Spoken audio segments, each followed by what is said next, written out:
கோவர்த்தனா பண்ணையில் இன்னைக்கு நீங்கள் விதைக்காய் மரத்துக்கு நாங்கள் மார்க் பண்ணி வச்சுருக்கிறோம். நம்ம பண்ணையில் எந்தெந்த மரம் காய்ப்பு திறன் அதிகமாக இருக்குதோ, நல்லா கொலை நல்லா நிற்கிற மாதிரியும், மட்டைக்கு மேலே தேங்காய் உட்காந்துருக்கிற மாதிரியும், கொலைக்கு குறைஞ்சது ஒரு 30லேருந்து 50, 50க்கு மேலேயும் கரெக்டான நுண்ணோட்டம், நீங்கள் சரியான உரம் கொடுத்து குப்பையெல்லாம் கொடுத்து பண்ணினீங்கன்னா நல்ல காய்ப்பு திறனோட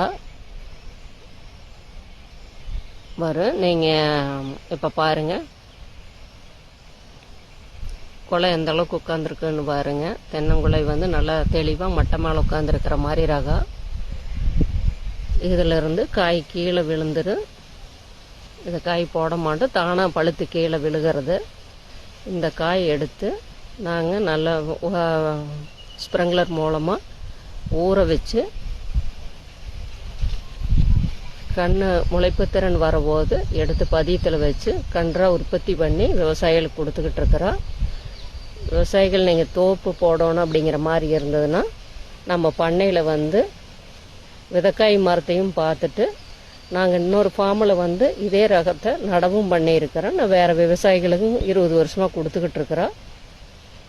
நல்ல காய்ப்பு திறனோடு இருக்குது அப்படிங்கிற மாதிரி விவசாயிகளும் சொல்லியிருக்கிறாங்க.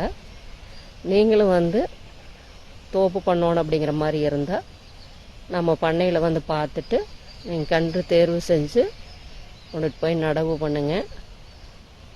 நன்றி, வணக்கம்.